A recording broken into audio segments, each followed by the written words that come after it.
Hey everyone, Tony here with Iowa Panfishing. I'm heading up to Malone and Killdeer County Parks in Clinton County, Iowa. Parks that are located on the north and south side, respectively, of Highway 30 on the way into Clinton. Each park, small as it is, has its own little lake, and I know Malone Park has fish in its lake because I've been there a few times and caught some fish, but I've never fished Killdeer Park. So I think I'm going up there today to throw a line in the water just to see if anything is there. The reason I'm doing a little recon today is Thursday morning I will take a young man from my church out fishing with me. Titus is his name. Titus has been fishing with me once before. His dad approached me Sunday night after church and said, are you going fishing anytime soon? Can Titus go with you? So Titus will be coming fishing with me on Thursday morning. So while I make the drive up here, and it's not too far up ahead, I've been on the road for a little bit, I thought I'd share with you the story of Bluegill Tony.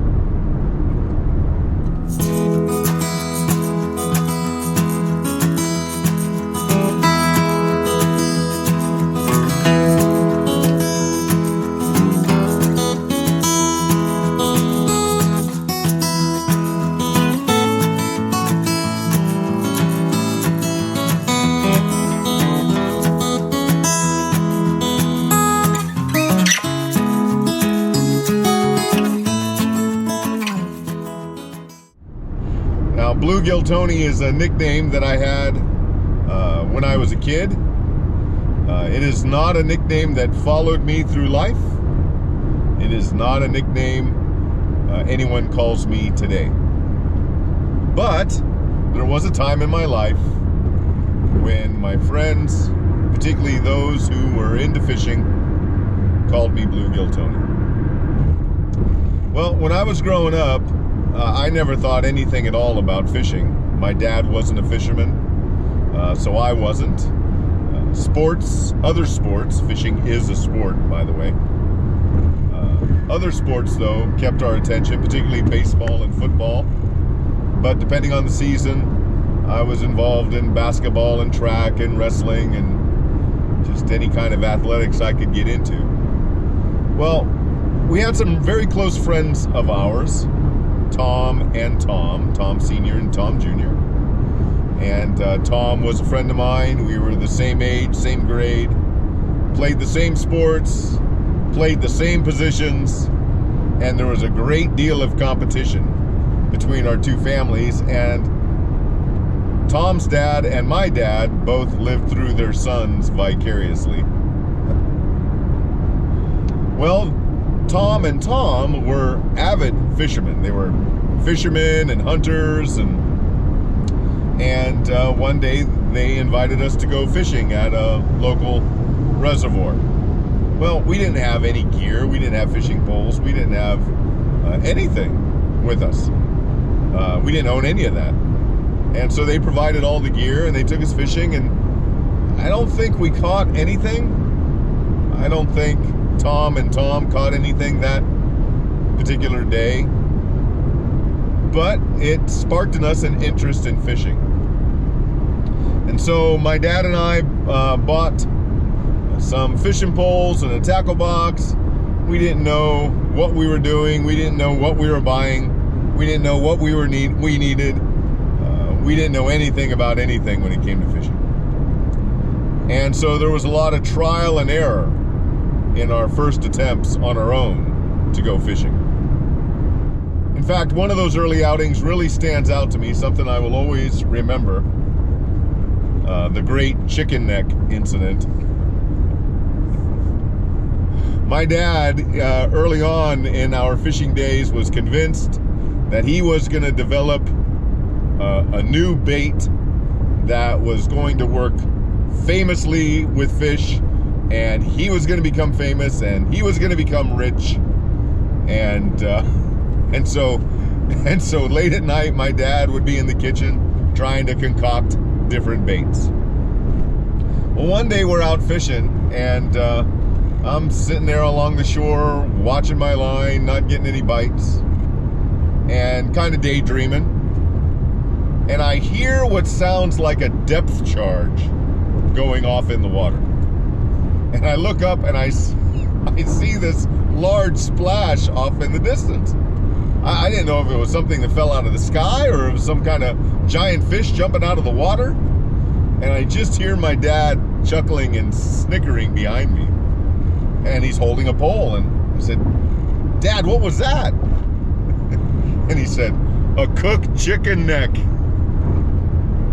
He had jabbed a hook into a bone-in, full cooked chicken neck and threw it out into the water. Well, needless to say, we didn't get any bites. Well, one day we were out at the lake and we saw an old guy sitting on the shore with his line in the water, and he's pulling out trout and catfish left and right. And so we went over and sat down beside him and just kind of asked for help. Well, that man's name was Catfish Charlie.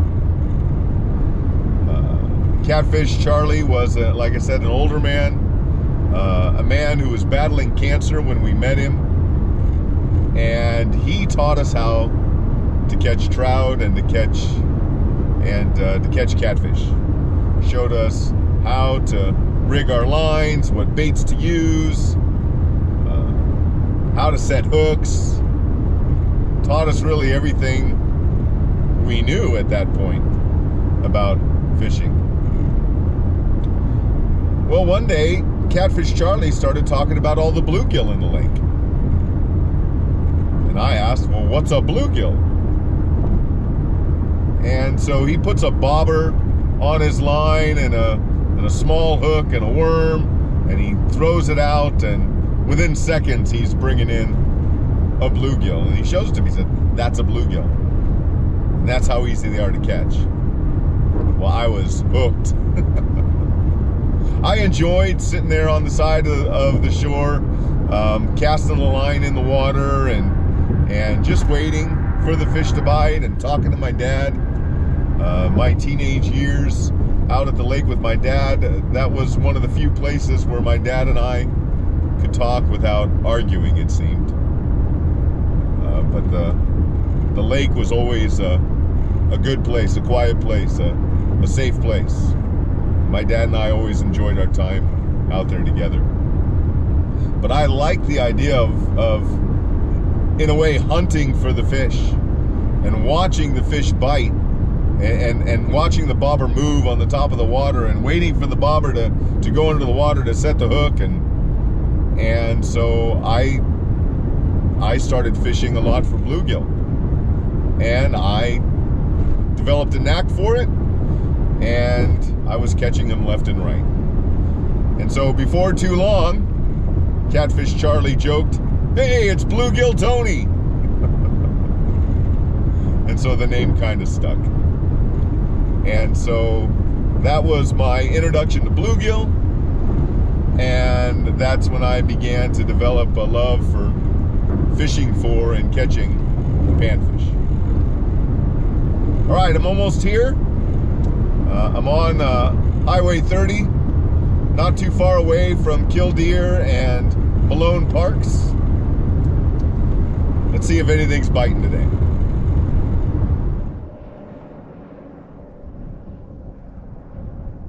Oh, there we go.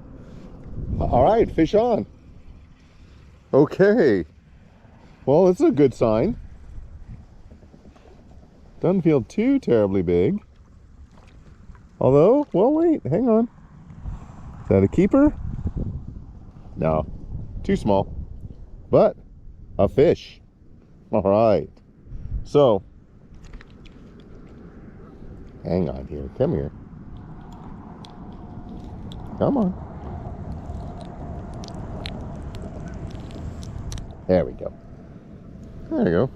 Average size bluegill, just a little small for a keeper. Good news is, though, is there are fish here. So, might be able to bring Titus here on Thursday. That's one. There he goes. Got him. Oh, hoo, hoo. There we go. Yeah, I think a smaller piece of worm is the trick.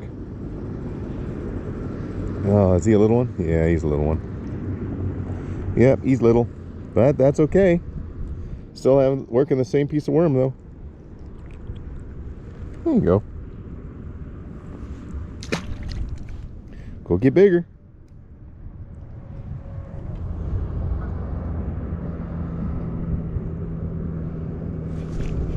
Yeah. All right.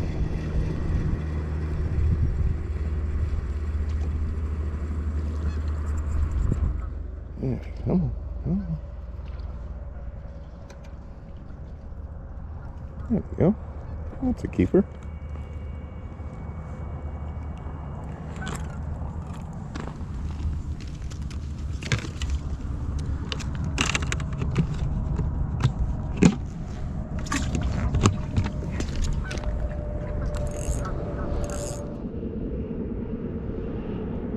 Oh, one just boiled right by my bobber. Just came to the surface right by my bobber. Come on. Come on. There he goes. Got him. Oh, he feels better. Oh, he feels nice. He definitely feels better than the last one. What are you? What are you? Wow. Oh, big crappie. Nice crappie. All right, come here, come here, come here, come here, come here. Come here, don't come off, don't come off. There we go. Oh, that's a nice one. Oh. Oh. Look at that. Look at that crappie. That's a nice one. Funny shape though to it. But that's a nice one. That's a keeper. There he goes. Yeah, finally. Stay on, stay on, stay on, stay on, stay on. Yeah, that's a crappie.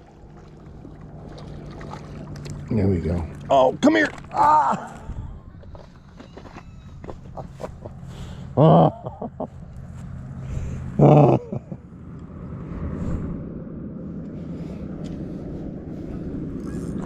Darn soft mouths. Oh.